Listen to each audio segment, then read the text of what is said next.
My apologies in advance before we even get started. At some point in the show, I used to dress nice, and now we look like the odd couple. I don't know what that's about. He's looking natty. I'm looking like I fell out the hamper. So I got to pretend like I won in Vegas.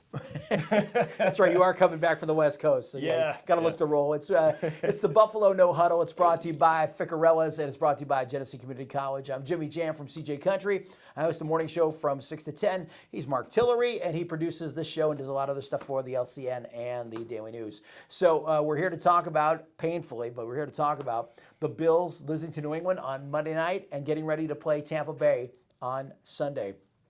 And the rubbers really met the road with this team, Mark. I have sort of resigned myself, and this is not to mean I don't love the team or I'm not going to be a fan or I'm a fair weather fan or anything. I'm resigning myself to avoid the disappointment because I'm miserable when they lose. I'm resigning myself to the fact that right now, the way the AFC looks, unless something miraculous happens, I can't see them making the playoffs. Because if they lose to New England again, lose to Tampa Bay Sunday, and then they win 3 games against maybe those weaker teams, you're looking at 10-7. I don't know if that gets it done. I don't know if it gets it done. Oh, man, the Bills are like that girl you asked out on a date, and she's ghosting you. You know, you had all these high expectations. Everything was great. Everything was exciting. That's and why now it you're hurts. Getting ghosted. We're getting ghosted by this team. And that's why it hurts, because we weren't the only ones. It's not even the pundits, the local pundits, and nationally all saw the same thing. And I'm wondering where it all went wrong, and I don't know that there's any one answer that any of us can pull out of it. Maybe at the end of the season, maybe there'll be a postmortem. But, it's really frustrating. And Monday night was a lesson in futility for me. There's a lot of things you could point at being wrong, and we'll get into player awards and maybe talk about it a little bit, but just overall, I knew it was going to be a low-scoring game. And points were going to be at a premium. And so when New England busted that long run, I said, "Oh man, here we go." But the Bills had 4 opportunities in the red zone, and they only scored once. And I mean, you got to get touchdowns. You got, you know what I mean? They had opportunities to do it, and they fell short. They did what they wanted to in the middle of the field, but for the most part, New England came with a plan. And they didn't even need to pass the ball. Everybody's talking about that. And I want to say there is a precedent for doing that in games. The 72 Miami Dolphins. Bob Greasy, I think, attempted 6 passes. It was either that or the Super Bowl the year later. But Greasy did not have to throw in that offense. Right. So it's not like 6 attempts in the Super Bowl. So it's not like, you know what I mean? So Belichick tapped into something they knew they could do. And they were like, we're going to throw this at you and, try to beat us. So... Look, the Patriots just outplayed and outcoached the Bills in their own stadium, in their own elements. This is supposed to be Buffalo's game. You can't even talk about home field with them. They're 3-3 at home. And that's what I'm saying. It's just like you hope. And the thing is, this is Monday night. You rise to the occasion on Monday night. You are playing in front of a national audience. You're playing in front of your hometown. Who you're a fan. You were in the seats. You went out there in the elements, bundled up, but you were still in the elements, going through pure heck with that wind and everything. You play for those people in the stands. You play for your team. You play for your locker room. And just Bills got outplayed on every level. Rise up. And it's New England, man. New England got there, exacted their revenge for last year, and the numbers continue to go up as far as Bills versus New England. Talk about... It just makes me laugh when you say that phrase, rise up. Since 1995, they haven't won on Monday Night Football. They stoop and puke on Monday Night Football 3 times, and they've come away with a big goose egg, and they had an opportunity. It's not like they didn't have a top opportunity to win. They did. They totally did. Didn't take advantage of it. Let's talk about player awards here. Let's go for our MVP. It's sort of a mixed bag for me, but I'm going to go with Stefon Diggs because down the stretch I thought he was trying to make a win happen for them. Sure, you could go with Gabe Davis on the touchdown. And I'm excited for Gabe Davis's future because we've talked about the receivers this season and where they could go, and I think he's going to be a starter next year. I don't think that's even got a bright future. Allen made some great throws into the wind, but I'm not totally sold on his appearance, though. But you tell me about your MVP. Who did you think? Look, the man who threw Stefon Diggs the ball, Josh Allen. I get on him for a lot, okay? There's times I've thrown him on the bus, and, rightfully so. But, I mean, he put up some numbers. He didn't put up big numbers, MVP numbers, or even Pro Bowl numbers on Monday, but he played the best he could in those elements. I wish he would have taken more leadership and taking some chances because Brian Daboll is on another level right now. Obviously, you can't go against the grain here. Another level? Does that mean? I mean, is that somewhere below the trash? It's definitely below. Yeah, it's great. The great. He's value, on trash level. The great value of offensive coaches right now, man. He's not Kraft. Why No they've pun gotten away from what he does this year compared to last year. It's like design a run, because when he had to run, he made some things happen, and that might have been the difference. Maybe doing that a little bit more. Look, it was just a perfect storm on that field, and a perfect storm with happened to that team, because Dawson Knox is usually reliable on every single level. Cole Beasley usually throws himself in there. You played a physical team in New England. Now, physical team, schoolyard bullies. I mean, think about it. Titans, Colts, Steelers, Jags. Now the Patriots add to the list. The Bills beat up on weak teams and get beat up by physical teams. The physicality is a thing right now with them, and I don't know whether they came in the season thinking they just had it knocked, or maybe they lack there's some general issues with the team. All I know is they missed A.J. Klein. A.J. Klein was out with COVID, and he would have helped from a linebacker standpoint. You know, I talked about, you know, why don't they have 3 linebackers on the field more often? And they haven't really done it since week 6. He could have really helped them. He could have really helped from a run defense standpoint, because in the last year he's become a player they can rely on. You know what I mean? He doesn't have to be the starter all the time on the field, but as the third guy, he's the guy. Before Dodson, before Matakevich, before any of them. Who was your better luck next time? This is the one we don't like to say least valuable player, but why throw somebody under the bus, so to speak? Easily, I'm not saying the game was over at that point, but the wind certainly went out of TF Browns. The wind certainly went out of Highmark Stadium. And it certainly went. TF Browns go pay for that plug? Probably so at this point. No, but we were all sitting there, Bills, backers, bars, so shouts to them. Anyways, we were watching the game there, and once 37 ran it down the field, I'm watching 37 just plow through the defensive line. So 46 rushes and 222 yards says it all. The Bills only allowed 14 points, but when you know the team is running every play, it's hard to prepare for that, because you don't know if we obviously don't have the defensive line to stop that run. You know what's making me nuts? There was a guy in the stands behind me going, "A run's coming! You know a run's coming!" Bro, that don't mean the run defense is any good enough to stop them. Captain Beer Drinker doesn't have the field vision that the Bills have. They don't know what's going on right now. Easily, you make Mac look like $1 million if he dumps the ball off to somebody. You know, either way, it was. That running game, New England, physical team, the running game, man. Defensive line they definitely better look next time. I've got the run defense. I'm with you on that. Bro, seriously, this is the one that just makes you scratch your head and go, why? I mean, you go first. You tell me who your bro seriously is. It should, by all rights, be Mother Nature. I mean, I feel...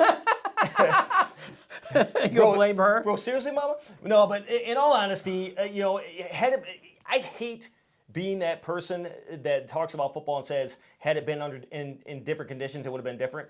Who knows? New England was a physical team that night. I'm sure could have been. It could be worse. We might find out if it's worse when they go to New England. Why you got to say it? No, it could happen. No, but I mean, here's my thing. As they say, loose lips and statements detrimental to a team's morale, especially with the Bills being as low as they are right now. So you're not blaming Mother Nature? I'm not blaming Mother Nature, but I am blaming Father McDermott. Okay. Sean McDermott, Coach McDermott, saying that about McKenzie and Stevenson, there was better ways to say, I don't trust those guys back there, because when you saw, I'm sure you saw one of their tweets when you. Yeah, McKenzie was like, he found out the hard way that that was the case. And the thing is, you needed every single weapon out there, like you were saying.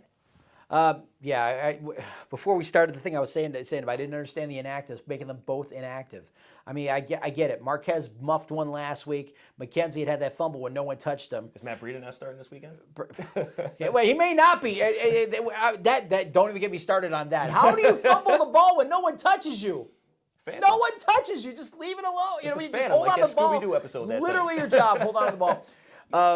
No, I felt it was a mistake leaving some speed off the field. Yeah. Just leaving them both inactive. I trust Micah Hyde, but he's not the guy who's going to take it back to the house for you. Right. We could have used something to flip the field a little bit.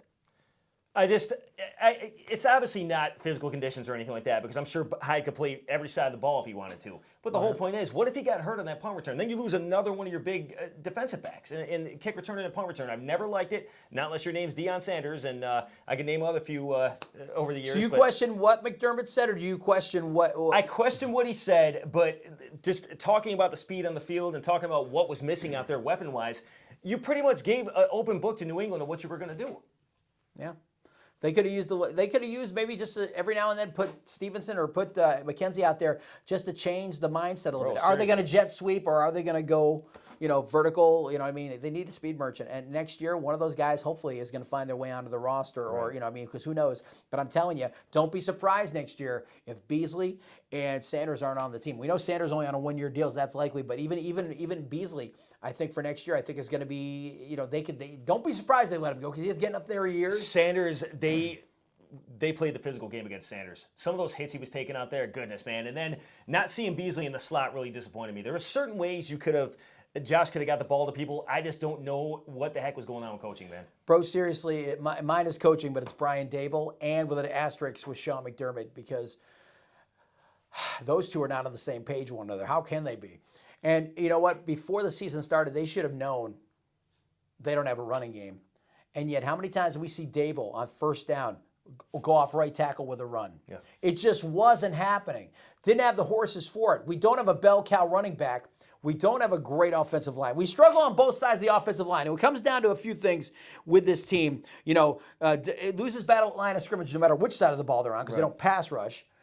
But getting back to Dable. Dable sometimes is too cute for his own good, and then sometimes he couldn't be more unimaginative if he tried. Allen proved that he could throw in that wind to an extent. Not all the time, but he was able to throw in certain situations and over the middle. To Knox, he completed one, and the pass to Davis. And here's the thing: I think McDermott and Dable are not on the same page. I think Dable is high on his own supply because he's becoming an NFL coaching candidate. Yeah. Right now, the way the Bills are sort of unraveling a little bit is if you're another team, is he your guy all of a sudden that's going to take over your team? I don't know. He's certainly not. And if he can't get on the same page with McDermott, would we want him back? Look, I'm ready to. I say this out of frustration. Start the Ken Dorsey era, but I'm kind of in that line. I'm kind of in that mindset. I just don't know. It's just frustrating when you've got somebody like Josh Allen that they have gone away from who he was last year, designed runs and set him up for success to do the things he does, and they've gotten away from a lot of that, and it is mind-blowing. Here's the best way to put about Brian Dable. Mm-hmm. You have an offense consisting of Josh Allen, Stephon Diggs, Cole Beasley, Emmanuel Sanders, Dawson Knox, and Gabe Davis.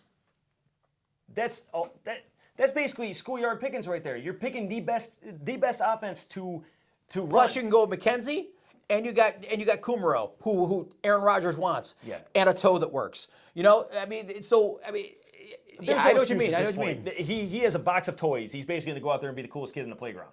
He just can't seem to. This year, I don't know why it is. There's the disconnect this year, and they can't just adjust and make some things happen. Man. It's very frustrating. It's just we're over excuses at this point. We're over Josh going up to the podium saying, "I could have played better." I don't want to hear "I could have played better" anymore. Just go out there and do it. Well, what's he supposed to say at the postgame press conference? Press conferences.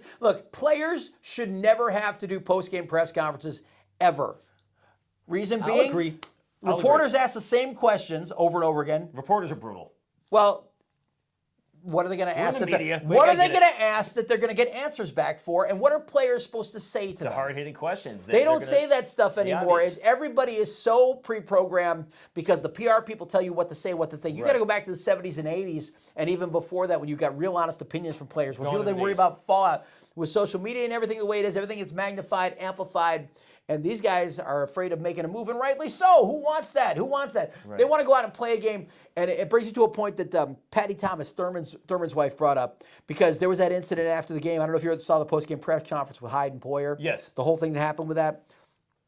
She tweeted about this. She said, "I'll say this and I'm done with it. In no other profession are grown men made to sit and publicly be disrespected and antagonized about their job performance. This was not about performance. It was about insulting and provoking, period." So she took issue with Jerry Sullivan's comments to them. Of course. It was a heartbreaking loss in front of your home crowd. Why do you even want to speak after that? I would have been in the locker room and gone at that point. Yeah, I'm one of those guys. I don't begrudge players for what they make because the market dictates that and all that stuff. So I'm of that tact. We're getting sort of off the beaten path here, but the point is, that press conference afterwards was just bad. The fact that you don't learn anything from them. You really, really don't. Although we saw how mad McDermott can get. McDermott definitely was irritated by everything. Yeah, but here we go. But field. Dable gets my bro seriously. And rightfully so. Let's talk about from the view from 10,000 feet. Right now, I'm mentally preparing myself for the Bills not to make the playoffs. If they surprise me, cool. But right now, it's better not to think that way so I don't disappoint myself. So we come back after this little mention for Ficarella's as we get our game time fix on. We're going to talk about the Tampa Bay Buccaneers. The Bills got a big one on Sunday.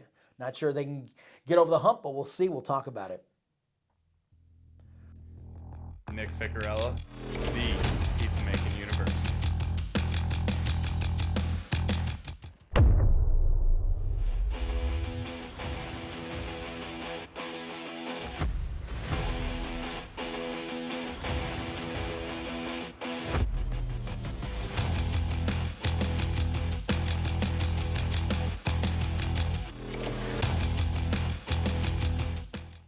All right, Tampa Bay, 425 on Sunday at home. Tom Brady, MVP. He is the MVP Without of the a league. doubt. I think. I mean, he's killing it at age. What is he now? 90. What I don't. He's about 147 years old at this point, man.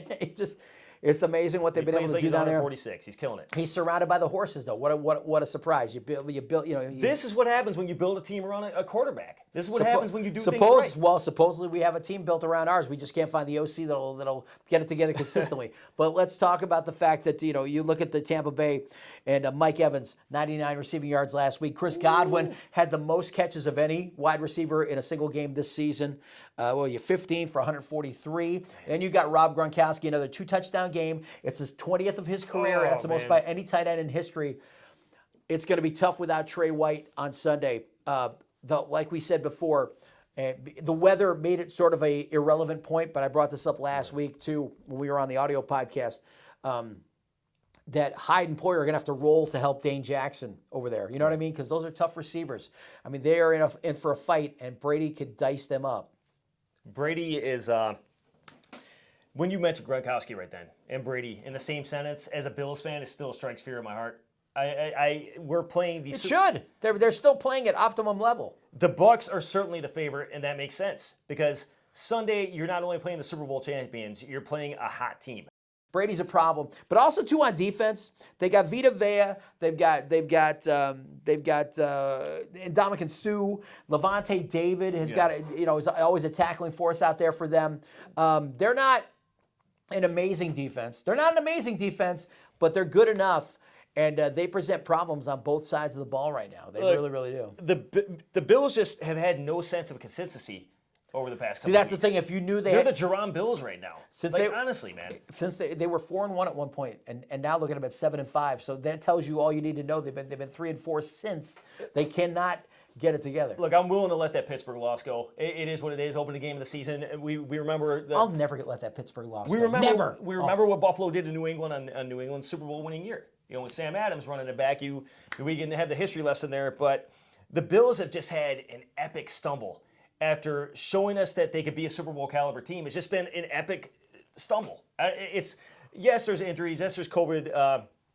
People on the COVID list and everything else. I don't want to hear that. Everybody's got that. Yeah, everybody's got it. Look, the only saving grace I could tell you younger fans, I'll give you something to believe in. And it may not be something. And it may not be something for this season. But in 1988, the Bills went 12-4. Yep.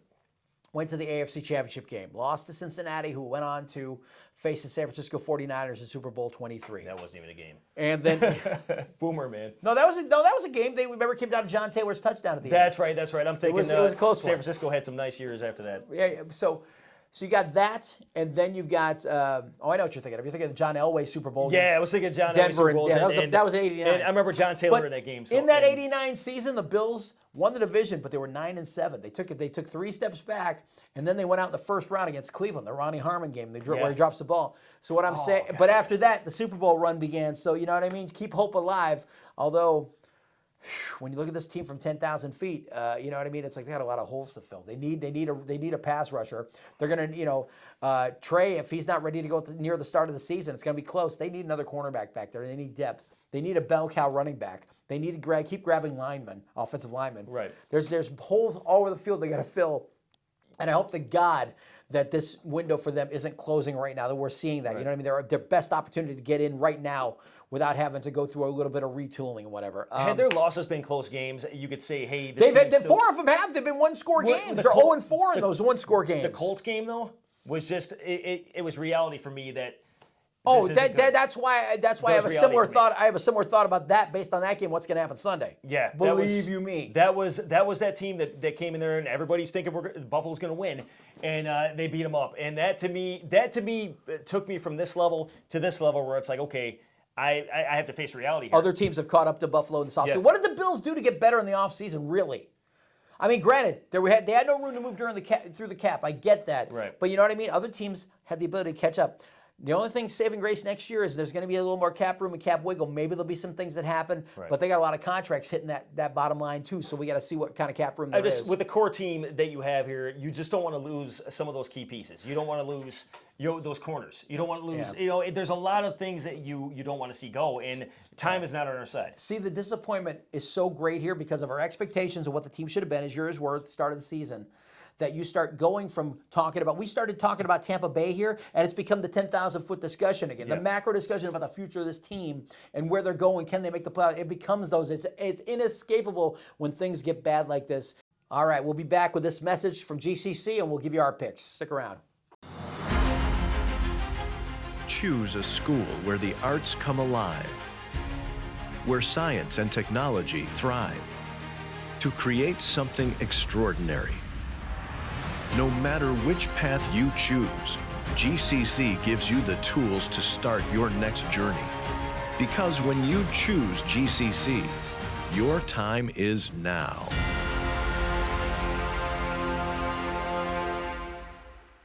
About your pick for Sunday.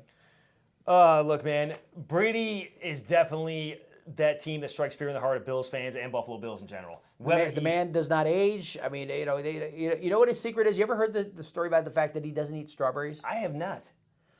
The reason is, I don't know why we're going off on this tangent, but I heard this the other day and it just blew my mind. He does not eat strawberries because they are not an anti-inflammatory. So he only eats foods that are not anti-inflammatory for his joints. Who knew that was the secret? I should have been. I could have fixed all this. Could have been in my prime. Who knew? But yeah, he's the man. He's the man. And right now, try to stop him. He is the league's MVP right now. You know what? It's definitely no secret that Brady might as well eat cans instead of strawberries because he's the GOAT, straight up. Like I don't care if he's wearing red, white, and blue. I don't care if he's wearing the colors of the Bucks. Right. He is the GOAT, and you got to respect that. And I don't think there's any way, not unless they turn it around, that Buffalo's going to go in there and even touch them. And I'm going to be kind about this, and I'm giving the Bucks a 28-13 win over Buffalo. Okay. I just see Buffalo's morale being low. This Monday night game, the Colts game, it's all just been a slap. You beat up New Orleans. They were an easy team to beat. It was easy pickings. Whatever.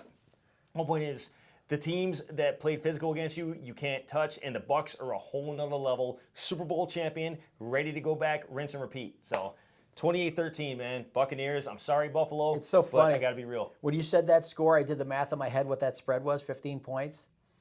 I got them 35-20. And once again, 15-point spread, but it's the same. No, it's the same math. Yeah. It's just different. It's a little bit different. But remember we were giving Buffalo 40-some points earlier in the season? That was our prediction. Yeah, Buffalo's gonna put up 42-20. Now it's oh my goodness, how things have changed, man. yeah, things have really changed. 35-20 Tampa Bay.